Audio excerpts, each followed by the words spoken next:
Check out the Rugby Rant podcast show. Hey, what's going on, everybody? It's the Hammer from the Rugby Rant podcast show. Scott's got some, teething issues, but not himself. He has all his teeth, although, being a cheesehead, maybe he's missing a few in the back. I'm not quite sure. But anyway, his kids are having some teething issues, so he won't be in today. But I have got a great fan of the game, coach of the game, individual stand-up man. It's none other than Steve Duma Johnson joining the podcast for the first time ever. I can't believe it's the first time, Duma. What's going on, my guy? Hey, just keeping busy. It's summertime. The kids are back. We're playing sevens. We just got through with local states and college. The college kids are done with their big graduations and they're at home. And we're putting kids overseas now. I forgot to tell you that, Hammer. I'm also an agent now, putting boys in France. So, an agent. Nice. Yeah, just picked that up. Yeah, but we're just kicking off sevens, U16s through U23s, and just getting into it. Nice. No wonder you wear so many hats. That you have to keep that head of yours covered out in the sun. It's got to be easy wearing so many hats that you do. I'm a bucket hat man, so got to keep it going on. But yeah, bro, go. So for folks that don't know, Duma, as he's known, probably more widely known as Duma rather than Steve. Like anybody in and around that's been around rugby, that's gone out to the DMV area, that's been in and around MLR. If you said Steve Johnson, they would look at you like, yeah, there's lots of those guys. But if you said Duma Johnson, they would know who that is. So before we forge ahead and talk a little bit about what's going on in your neck of the woods, give everybody the down and dirty, Duma. How did you get this moniker? Well, there's a R version, which we won't use tonight, and there's the PG version, which we'll use tonight for the kids out there. The R version, I'll say it was given to me by my 20-year-old captain, John Solly, who's the captain, who's a coach over at Catholic University, and Dan Sturck, which is one of the best locks on the East Coast of the 90s. Just got a nickname because my last name's Johnson. I'll let y'all figure that out from there. But the PG version. There's another. It was a multiple choice, kind of like a true false. It was either Duma or something else. Was it long? It was Touchmas. Yeah, bro. It was all over the place. At the bar on my first Thursday night at the bar back in the day, when we were playing, we go to the bar on Tuesdays and Thursday nights, be very social. I got along with the guys really well. They decided to give me a nickname, and I thought, oh my gosh, it could go either way. It could go good or bad. And I got kind of lucky. It went good. They could have picked a really bad jerk my, play my, hold my, touch my. Could have been any one of those. And luckily, we stuck with Duma. Kind of a little bit more. My friend went to the phone book, which you kids out there, we used to have phone books, and there's a name called Dumas, and that's where they pulled it from. So gotcha. Duma. That's how it landed. There we go. That's awesome. So now everybody knows how you got the nickname. The cat is out of the bag. So, all right. But we're going to have a great episode, folks. We're going to break down this week's slate of MLR games. And there's two real big questions that I've asked Duma to consider as we talk about this week in the MLR. And one of them is the Chicago Hounds. Last week, we talked about whether or not this team could be stopped, whether it was just, fait accompli that they were going to get into that final and have a crack at and win that shield. And I think there's some talk now with that 1-point victory. And Duma, you were at that match, if I'm not mistaken. So you're the perfect person to join in the conversation. But, the question is, what's your hot take on the Chicago Hounds? A lot of people say they peaked too early. A lot of people are saying, there are chinks in the armor, et cetera, et cetera. So, hold your thought. We're going to get to it. But that's one of the questions we're going to get to when we talk about the week's slate of games. That's one. And the second one is there was a player that stood out this weekend. He was player of the week. We'll hold off on who that is if you don't already know. I'm sure some of you do. But the big question is did that individual put his hand up for higher honors in the future? So we're going to talk a little bit about that one as we get to it. But nevertheless, before we do, we're going to talk a little bit about what's going on in our specific neck of the woods with Around the Pitch.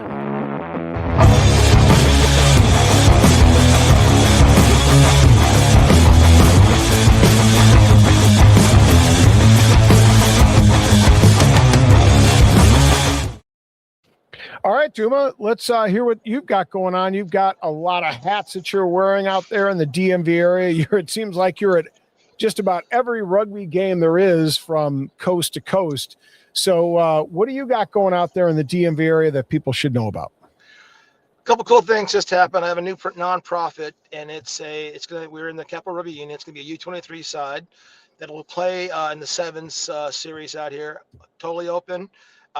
Just to keep the boys get their reps so they go back to school with a little higher skill set and playing against high level competition on the off season. So these guys go back to Brown and Cal Berkeley and San Diego. I got my my best fly off in the country. Kieran Downs, nominated for one of the best players in the country, is one of my local Eagles. With him 14 since he was 14. That's one thing. We got I helped Gonzaga, their freshman class. They all go play for a year at Gonzaga.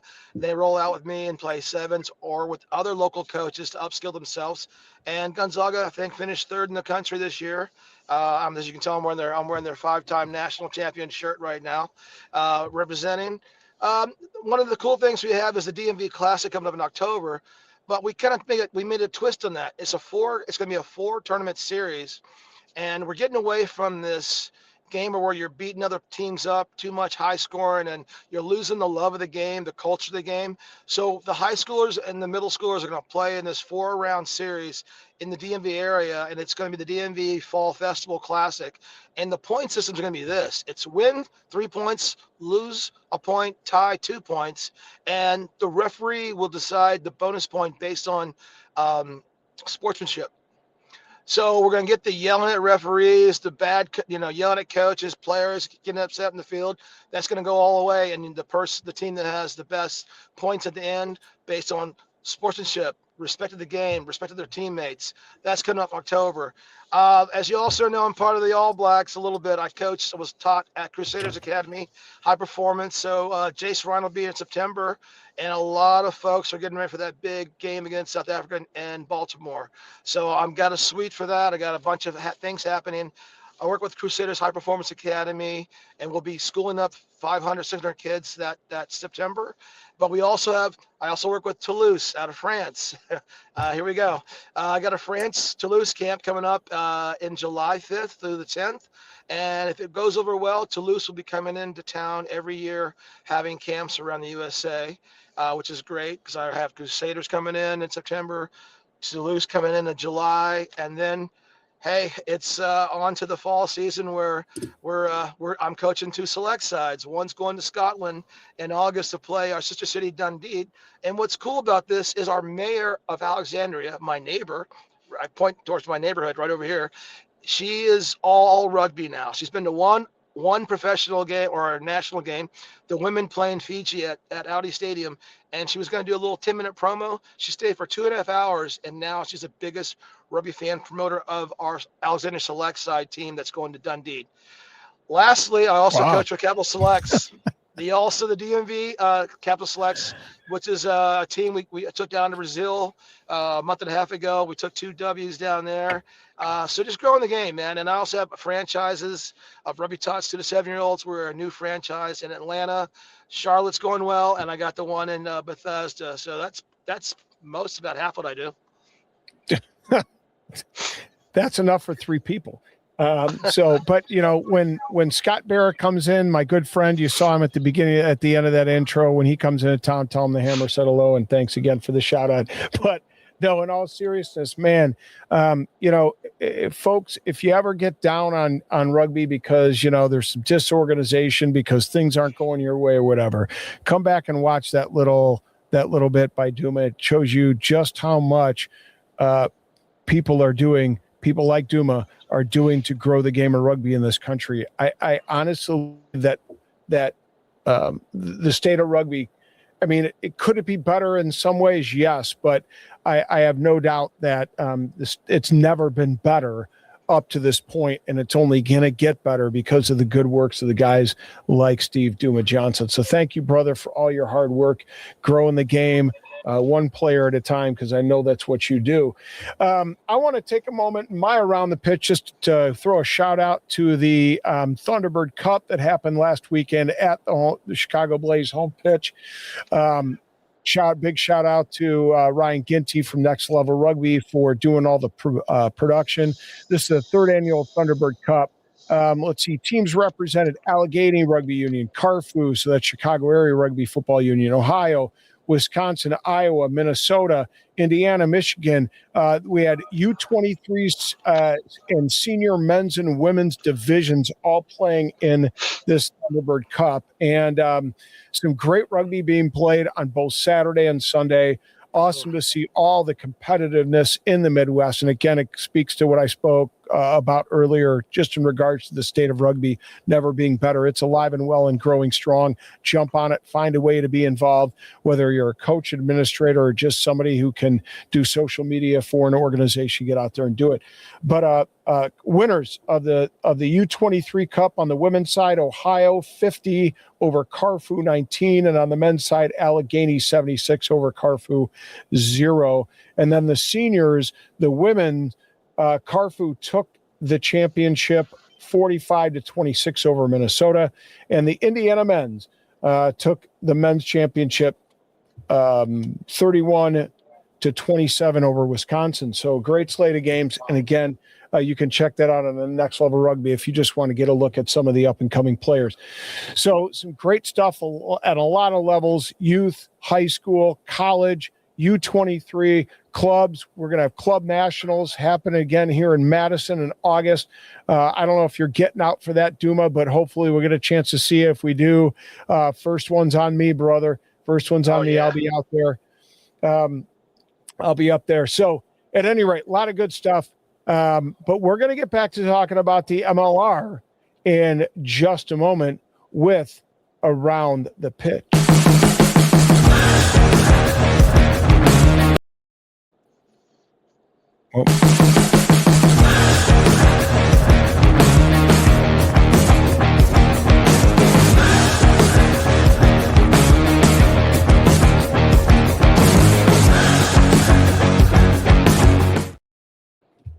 All right, sorry about that, folks. Some technical difficulties. Scott isn't here, and I'm doing my best to hang in there. But nevertheless, so Duma, I want to break down this slate of games. You know, we had a chance to meet in real life down there in Nashville, and we got on the field, broke down that game between Chicago and New England.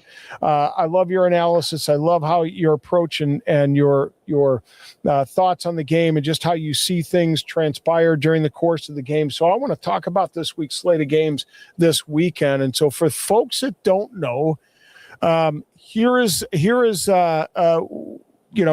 table for this week. Chicago Hounds on top, 9-0 with the maximum of 45 points. In second, California Legion, 29. There's a real tight race here. We can talk about that at the end of the episode between the Legion and Seattle coming up this weekend. New England and Old Glory tied right there. I think it comes down to point differential between the two right now. But really, you know, while the Chicago Hounds have that first place locked up, there is no way they're giving that up. The second, third, fourth place matches, so those slots in the in the semifinals, those have yet to be decided this weekend, Duma. I told someone that when this thing started up with the 6 teams, I said every point, every try bonus point, every defensive bonus point is going to be important. And look at where we're at now: 17 points, 13 points total in a 10-game season. You know, that's tight. That's tight. And I'm guaranteeing there's a lot of coaches going, "How do we get here? How do we get so close? Why are we so close?" You have to every weekend is winter go home. Um, and it's hard to watch some of these games. And I think we're on our back chat, and I feel bad. I'm sorry if I said this, but I was watching the Seattle game last week, and I was like, how are you guys not catching the ball? How are you not running with the ball? How are you not getting held up in contact? How are we kicking away possession? What's going on? Who is taking over the game? Why are we going off script? It's a coach's nightmare. And it's going to be a long off season for a lot of these folks, right? Two teams will be watching from a distance and scratching their heads. Yeah, for sure. And I think it's probably compounded by the fact that, you only have 6 teams. So to not make it to the playoffs, to be the only 2 teams that don't make it to the playoffs is pretty low position. When we had a situation of 10 or 12 teams and you were, not in the playoffs, it certainly sucked for sure, but at least you knew you were in quality company. But here, when you're just, you and another team share those bottom 2 spots and you're in the outside looking in, it makes for a rough end of the season for any staff, for any playing group, for any ownership. So let's talk a little bit about the scores, and then we'll get to our big questions for the week. Here we have it. First match on Saturday, 32-33, that tight match. We know you were there. I have an interesting question with regard to several questions with regard to that match, but one in particular that I know you can talk specifically about with regard to the vibe there at George Mason. Then we had Anthem falling to the Legion, 26-55. And then the evening slate, the Sunday night rugby game, Seattle wins 36-28. So we're going to break these down here as we talk about them. But first, let's hit our big question, and that is this, Duma. Which teams are peaking at the right time? Let's have a conversation about that. The question is again, like I said, what's a hot take on Chicago? Did they peak too early? Are Seattle and California just coming in at the right time? And will we see glory nip New England here at the end to sneak into that 4th spot? So some very big questions as we forge ahead. So let's get to the getting here, Duma. Let's talk about that 33-32 victory by the Chicago Hounds. First of all, I want to ask you this. Talk about vibes. Somebody on a chat in the last DC game said George Mason looked pretty sparse. What was your feel on the weekend? You were there. You were on site. How did you feel about the vibe? Oh, it was on point. Again, I mentioned all the college kids are back. I ran into a bunch of watching my boys down there watching the game. High school. I mean, you mentioned earlier. I want to go back to one thing you said earlier about what happened at the your tournament, the Thunderbird tournament. You mentioned the pathway of all those different flows of kids and parent and old boys, everything there. That was at the stadium. The stadium was the vibe was great. Energy was great. I brought down a bunch of new people to rugby, first time rugby, and they were just jaw dropping. Because you can give, as a coach, knowing the game, you can give a little commentary to what's happening, and you get like a little circle around you, and you're explaining the game. Then that's getting you energized. And watching Glory go to work that first half was fantastic. We call that when you put your foot on the throat. Sorry for the graphic, but when you do that, your foot's going forward, your pressure's on, you're clicking, you're doing the right things, you're decoupling the defense, right? And then you go away from that. And you asked about Chicago, we were on the field, on the ground. Chicago's got a complete game. Those guys love each other. They work well together. They stayed so cool under pressure. And they just chinked back 3 points here, a try here, and they worked their way methodically back in the second half. And I gotta say, I'm pretty sure Coach was not part of his plan to pull off the slow down the attack. We were attacking so well. We were putting the foot on their back foot. We were making decisions. We were making great decisions. It was the first game. The kicking game was not. Thank God, was not being used so much. We weren't booting away possession. We were letting our feet do the work, letting our contact at the breakdown was amazing. There was a lot of collisions. There was a lot of energy. There's a great offloads. And you said Rizzo on the first try he scored. I'm literally saying there's no way. Why are we not going for points? And then I go, oh, we have a Rizzo. And he goes and scores a try. He's one of your local lads, right? He's been on fire the last 4 weeks. He's just, and now he's a U.S. Eagle pull. And that's the energy, and then we go away from all that attack. It's perplexing. Yeah, well, a lot there. And one of the big things I want to talk about is the vibe. And it's good to hear that it was thriving. It's good to hear somebody with boots on the ground recognize that it was a high energy and the fans were enjoying themselves. Certainly the Old Glory gave all the fans something to be excited about, coming away at the very least, while not with a win, 2 points on the table, one for the bonus point try and one to keeping it within 7. So that's certainly exciting.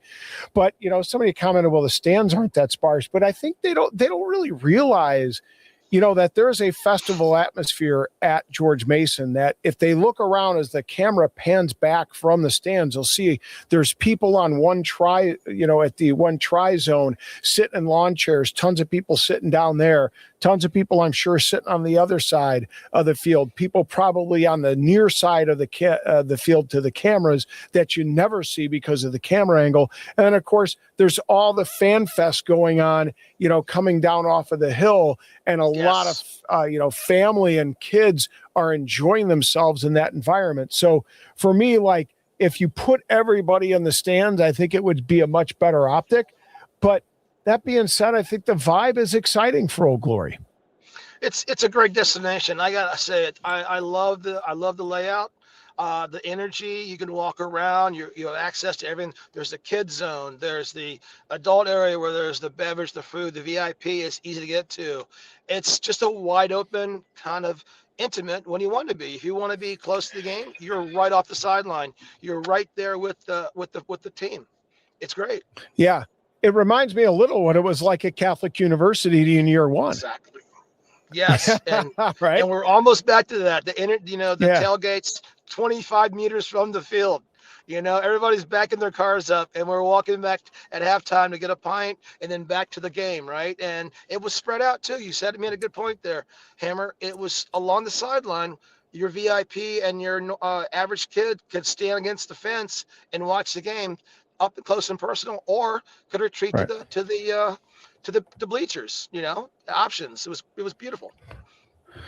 Yeah. So it was interesting to me. Like, Chicago played from behind in this game throughout the whole, except for the last 9 minutes, right?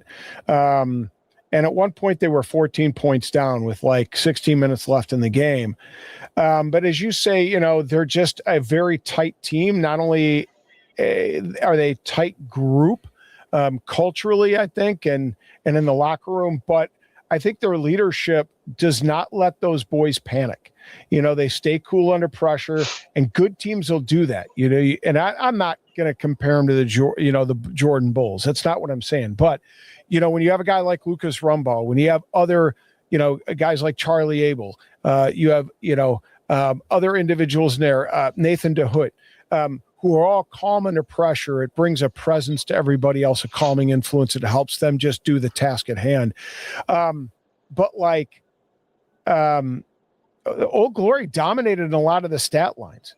23 defenders beaten to 10, 17 turnovers by the Hounds to Old Glory's 11. That's turnovers conceded. 85% tackle success to the Hounds 81.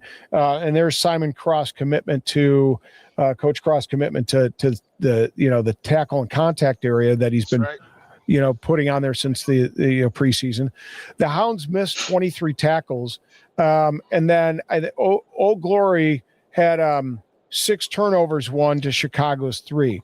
So a lot of the stat lines won by the Hounds, but again, for me, it was a grit and resilience. And one of the things that was interesting is the Hounds were able to, am I wrong, or did the Hounds kind of give up a lot of penalties in the first half, and Old Glory kept those penalties to a minimum? Yeah, I have it right here. Discipline was the best discipline I've seen Old Glory play. controlled. They had a very controlled first half, and they kept ball in hand. And their attack lines were ridiculous. They're off attack, and their ruck speed. And we talked about this in Nashville. The ruck speed for Old Glory was much improved. I was counting 5 seconds last 2 weeks ago for the ruck speed to 4 seconds.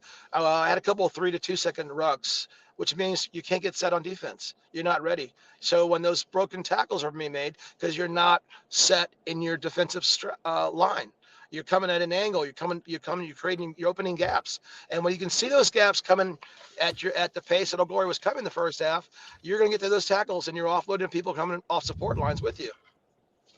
Right. I think those are key stats. I'm glad you brought that up because you're 100% right. Quick ruck ball can equate to a defense that's not structured or not set up, and therefore it makes it a bit more difficult to make those tight tackles on that soft shoulders. And Rizzo's couple of tries were great examples of that for sure, as you pointed out.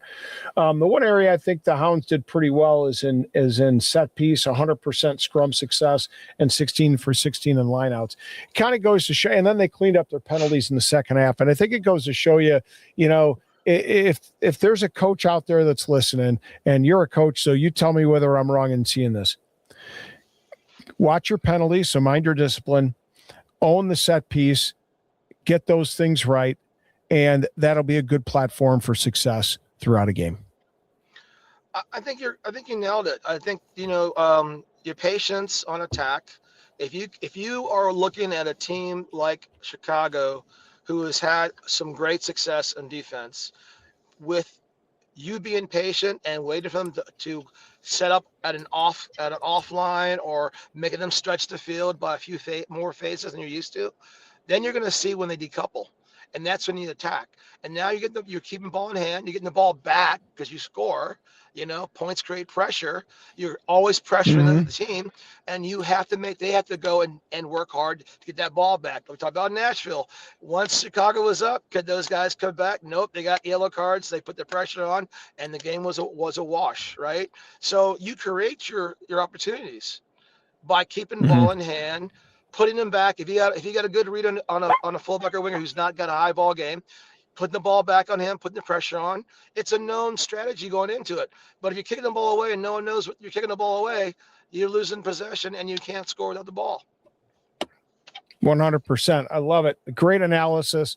And if there's a team that scares me going to the playoffs, it is Old Glory, because and I'll just end with my analysis this way. In both games, Old Glory early on was able to keep up the tempo with the Hounds. In the first game, Old Glory, for the first 20 minutes, I think they kept the scoreline tight. It was only at about the 25th, 26th minute that the Hounds were able to open it up a bit and create that pressure. But Old Glory they keep ball in hand. If they score some points, they can make it very, very difficult on their opposition. So it'll be interesting to see how they play the anthem this weekend. Of course, having the anthem bodes very well for them making it into the playoffs after week 11. So we'll see how they go there. Hopefully, I don't know, maybe you'll be coming out for a visit here in a couple of weeks out to Chicago, and we can enjoy some adult beverages. So, yeah, yes, sir. Yes, sir. All right, let's move on to the second game for the weekend. California Legion 55, Anthem 26. Takeaways on this game. So you want to talk about front foot? Everything that was going out of San Diego was front foot. They were reading everything. I mean, that whole analogy, it's luck of the bounce. They got every bounce. They got every attack line was on point. They threw balls up over their shoulder, and there's guys catching because you know why? Everybody was going forward. Everybody's filling the channel, and they knew that. He knew that. He knew the fourth try. He just threw the ball over his shoulder 5 meters out, and they went and ran for 65 meters and moved the ball out to 22.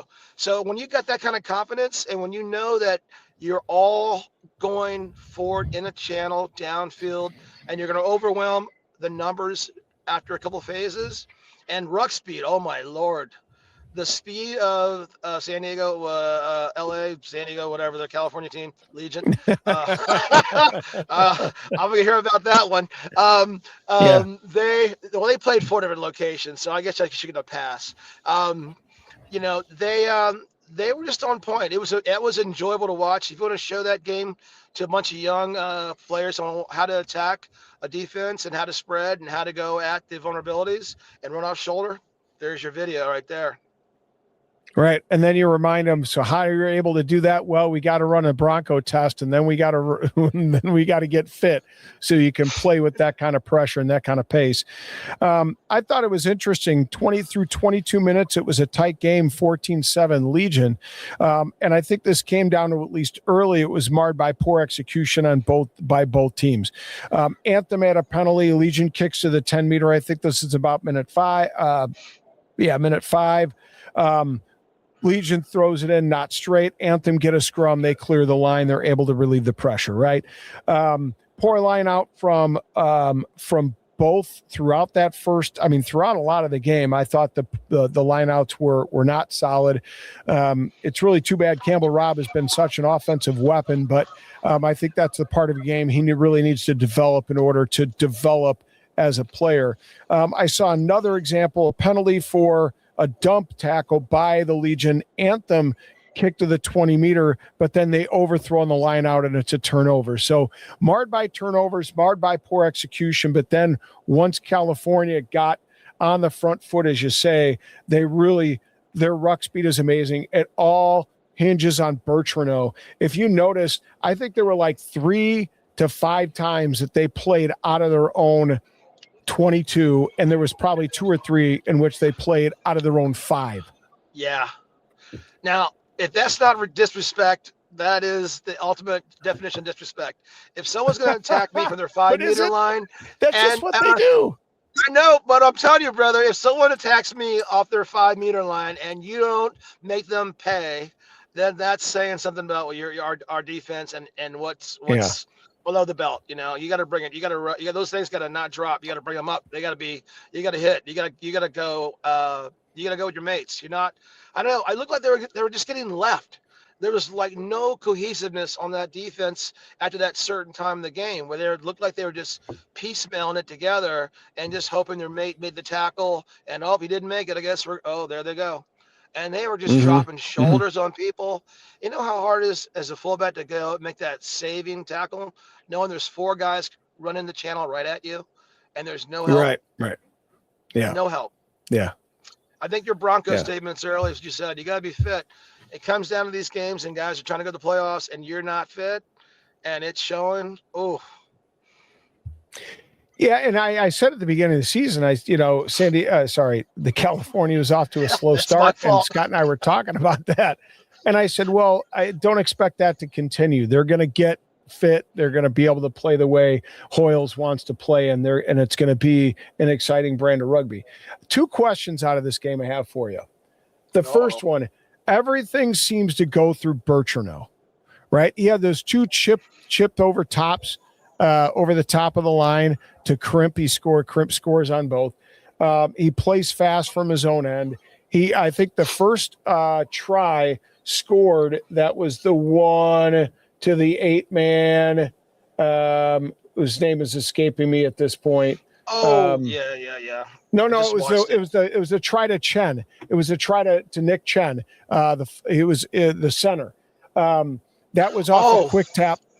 Yeah, that was with like at the 2nd minute or 5th minute or something like that. That was a quick one.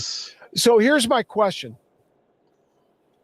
I don't ever speak and wish ill will on anybody, wish injuries on anybody. So fans, don't misunderstand me. But here's my question. If Bertrand, God forbid, is injured, because he plays exciting rugby, you cannot deny that. And it's fun to watch. Doesn't matter which side of the ball you're cheering for. But if, God forbid, he goes down, can the Legion play this same style of game? You know, when you were talking, I was thinking about how he reads the game. I think he's about a light second ahead of everybody else. He's either a student of the game, of researching the game, knowing that his peers, because when he takes off, it's already like it's planned out. It's like he already knows that guy's front foot is in the wrong side. I'm going to cut off of here, and I got a slashing runner coming here, so let's go. It's like he's already researched the winger's too far up. I can put a ball over his head. I got two guys going to go chase. It seems like when I was watching their highlights again just about half hour ago before I got here to make sure I could talk about this stuff, he seems like he's just a student of the game. He's done his homework, and he knows his peers, and his boys believe in him. It looks like because they're going all out. Yeah. So I'm going to follow up with that. Like when we talk about MVP, most valuable player, right? And we're heading into the last week of the regular season. Is there a guy in the MLR that's as important to his team, his own team, as Bertrand is to the California No, I have to say, I'll be totally, flat out honest. I watch a lot of the highlights, and I watch that dude pops up everywhere. Yeah. And if you're, we're all old players, if you got that guy who is just always putting you in the position to look really good, and he sacrifices in whatever he does to make sure that you get through the hole, I set you up. That's the guy you're going to follow. That's the MVP. It's not the guy scoring the try. It's the guy with the build up who's playing chess when everybody else is playing checkers.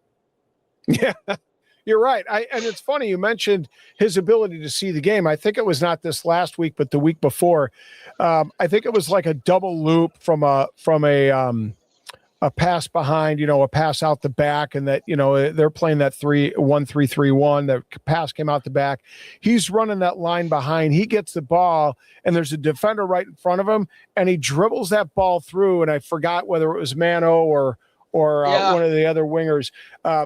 Picked it up. Ran, scored a try, and I'm like, that's magic.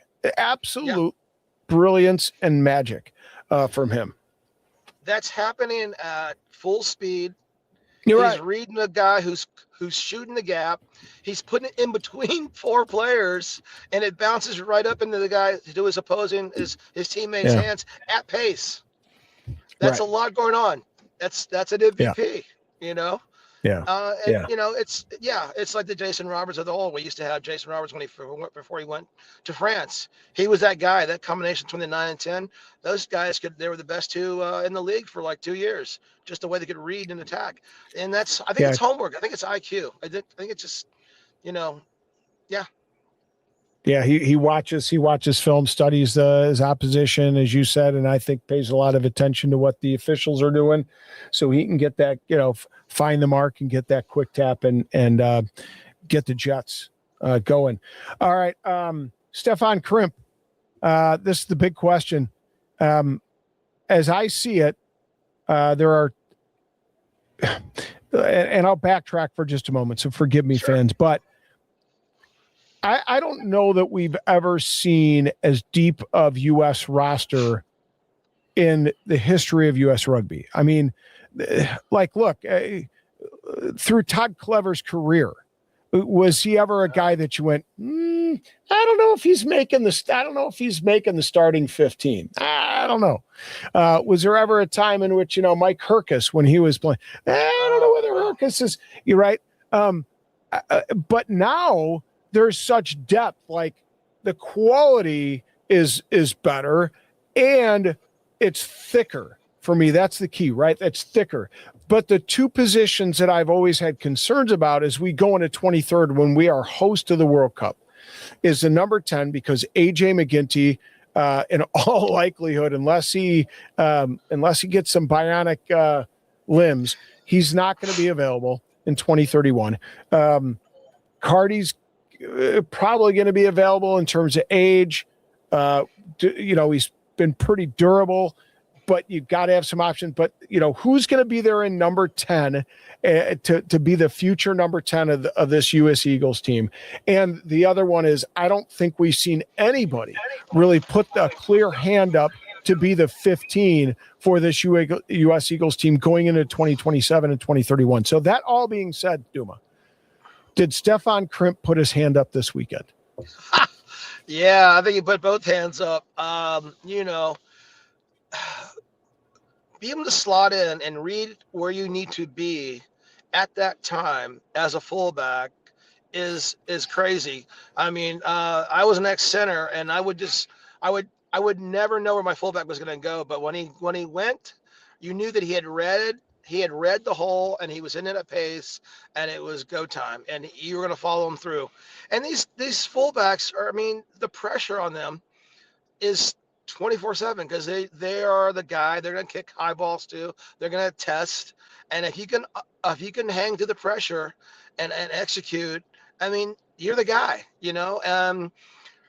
It's hard. Like you said, I saw the list of players come out. I was excited to see the pull and the depth. I've been and Rizzo's gonna probably hope he watches. I've been a Rizzo fan since he played. He played with the Irish for a little bit when I was coaching before that, and he's been a guy I've been saying, why aren't you on the Eagles? Why aren't you on the Eagles, man? You're the closer. You're a guy that that shows up.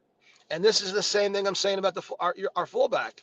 This guy is showing up and making things close, being a threat. You never know where he's going to be, but he's going to be someone you got to watch out for. And that's what we need. We need to be not like playing England and going, hey, we're going to boot the ball to our fullback and watch him kick the ball back to us. And that's it. That's all we got. Oh, he's got the ball. What's he going to do with it? Oh, we got to decide what's he going to do. This is going to be interesting. He's a threat. He's someone they got to calculate on when he has the ball in hand. And that's what we need. 100%. It kind of makes the possibility of a California Legion Chicago Hounds final with Crimp potentially being at that 15 slot and Brock Webster, a Canadian, who's just having a blistering year in his own right. That kind of matchup just could be really, really intriguing, but I'm probably putting the cart before the horse. But let's, as we finish out our talk of the week, let's talk about the coffee cup. Of course, we're talking about New England traveling to Tukwila to Starfire to play Seattle. The Seattle won 36-28. I think it was 7-7 at half. And at the 78th minute, it was still a 5-point game. So it was still pretty tight. What'd you make of this game, Duma?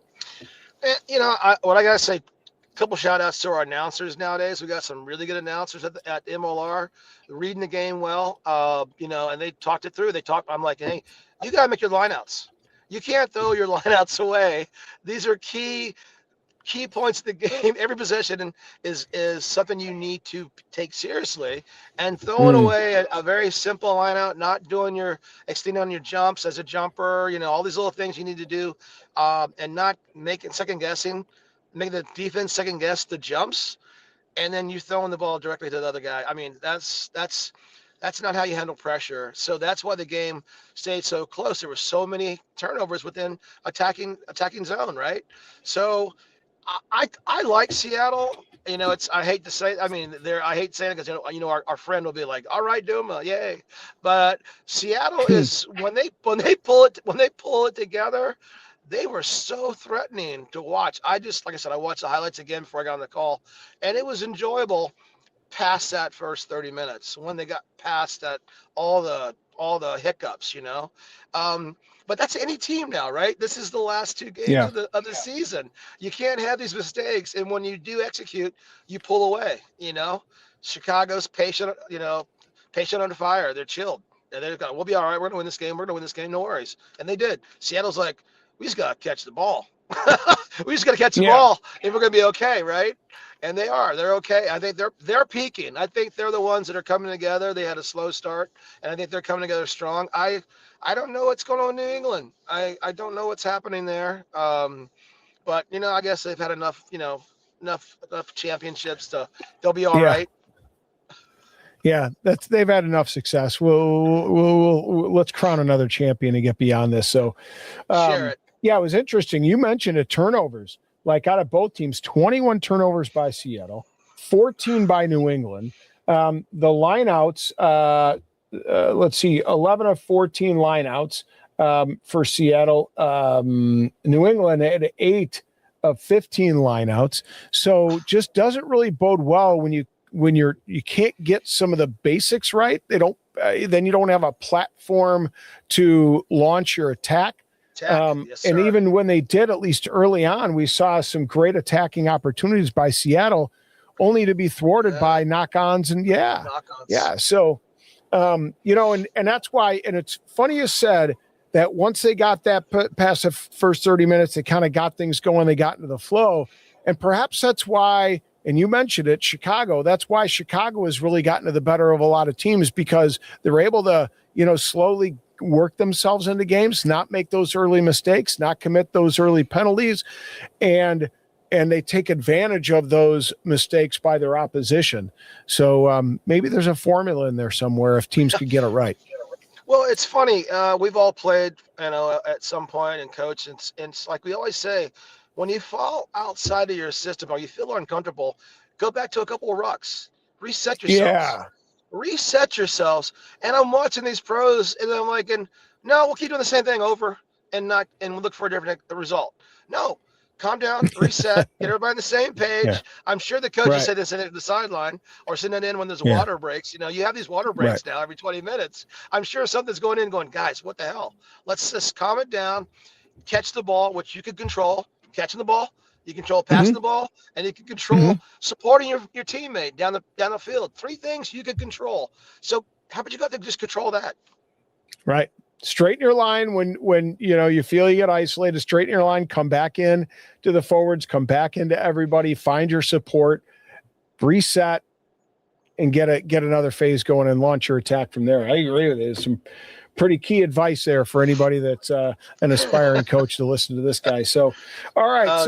Let's take a look. I want to go back to the table, Duma, because we've got a week 11, the last week ahead. And here's what we got on tap.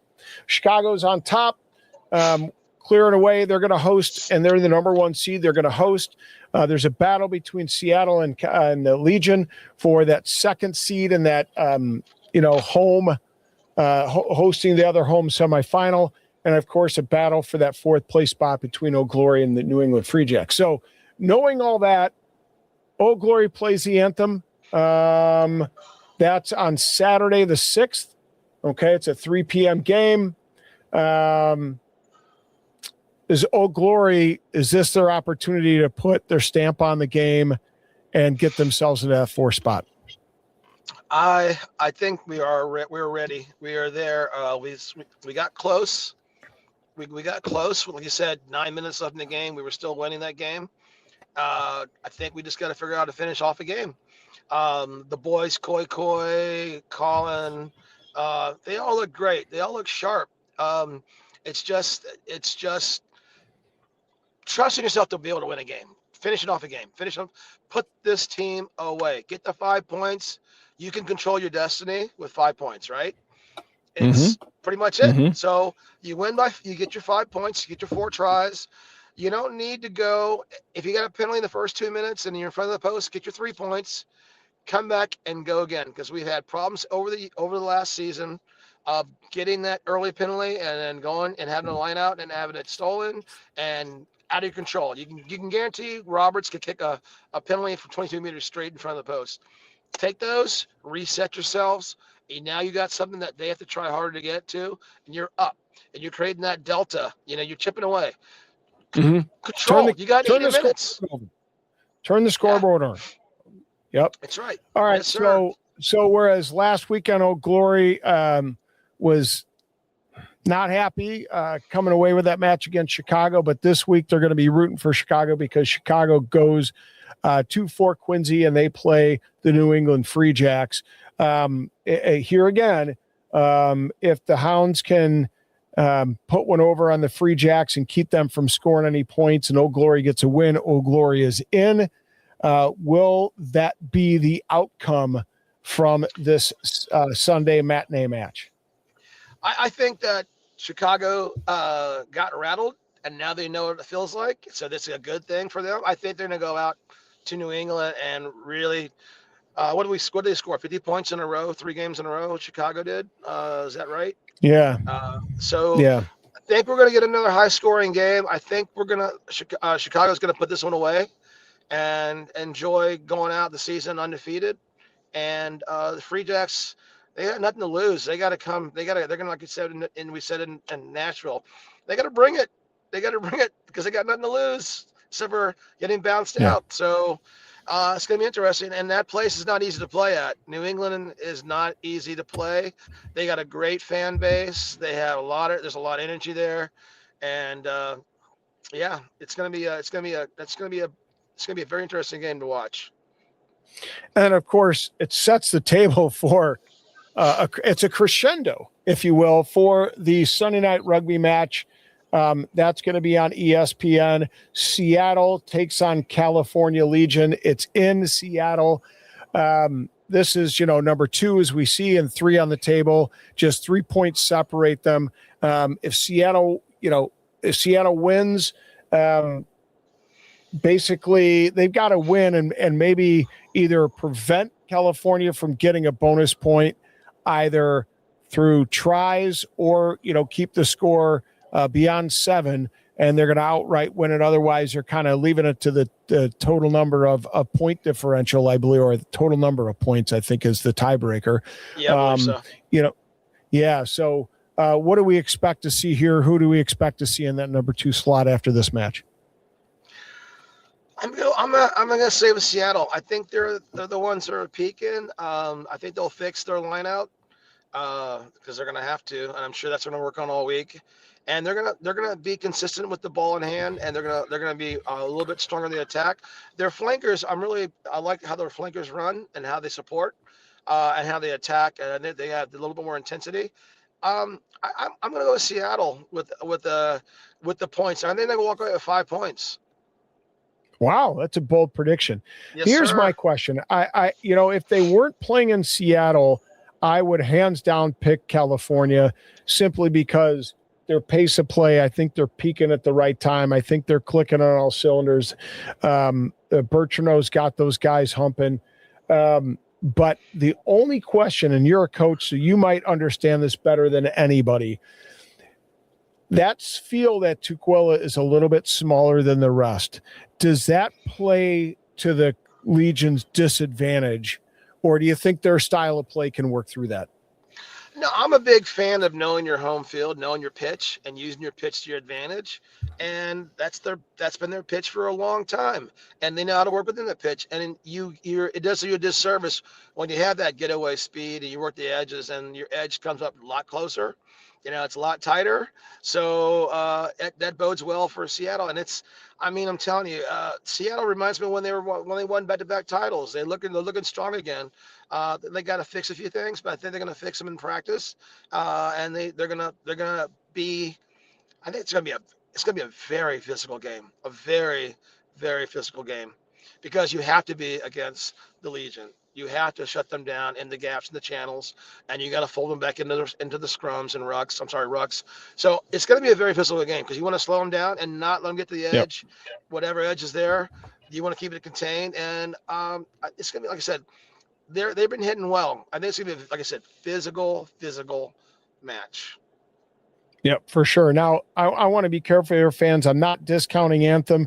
If they get a win and a bonus point for tries, they'll put them at 18 points, which would set them in 4th if New England doesn't come away with a point. If Old Glory doesn't come away, if they don't come away with a point, and Anthem have an opportunity to make that happen, so they control a little of their own destiny in playing their competitor just above them in Old Glory. But they need a little help, of course, from the Chicago Hounds too. So, pay attention. On one hand, we see at the very top of the table, there's not a lot of mystery. We know we know who the number 1 seed is going to be, but there's still a lot of changes that could happen throughout the rest of the table. It certainly makes for an interesting week 11. It does. I'm gonna be glued to the TV all weekend. All right. Well, man, that about wraps it up for the Rugby Rant episode 238. We're climbing and clawing closer to 250. But, man, what an exciting week 11 has in store. And we're looking forward to the semifinals. And we're, of course, looking forward to the final. Duma, have you locked in your tickets to come to Chicago for the final? Well, thank you guys for moving the game to Monday because I coach my little tots on Sunday. So I will be getting in the car and driving up northwest on Sunday afternoon, and I'll arrive probably to Detroit, and I'll drive from Detroit in on Monday morning. So you'll see me all week, semifinal and Nice. the Oh, final. really? You're going to stay throughout the week? Oh, brother. All right. I'm glad Yes, to know sir. that. All right. We're going to have to make some plans and schemes.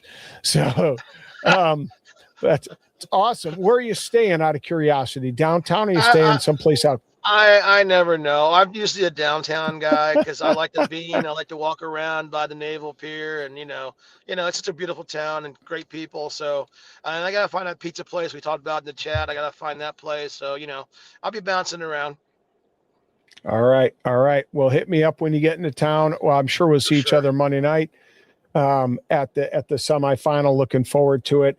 And man, as always, I appreciate your analysis. It's been a lot of fun talking about week 10 and looking forward to week 11. And we will absolutely enjoy a semifinal and a final and have probably raise a few adult beverages in between.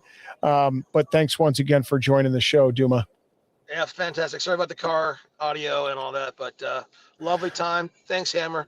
You're the best, bro. No, bro, it worked out great, man. You were clear as a bell, and it's all good, all good. Coaches do what they got to do, man. You guys live in your cars and you do the yeoman's work. So thank you very much for all that you do, and thank you very much, everybody, for watching the Rugby Rant. We appreciate your support, and stick with us all the way through the final and all the way through the summer test series, because we're going to be taking a look at that as well. I'm sure Duma is going to come back and join us to talk USA Rugby, as I know he loves to do. But again, I want to throw a shout out.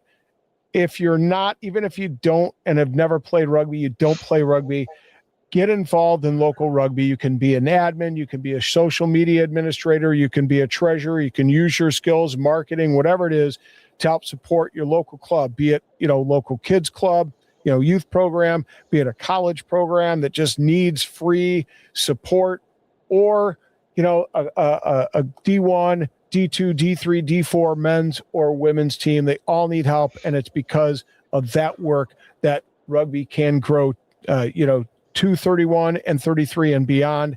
But here at the Rugby Rant, we're doing our best to grow rugby one fan at a time. It helps to have people like you out there. Throw us a shout out, throw us a follow. We appreciate Steve Duma Johnson for joining the show. We're glad that ended up to be his nickname rather than, put your hands on my, or something like that.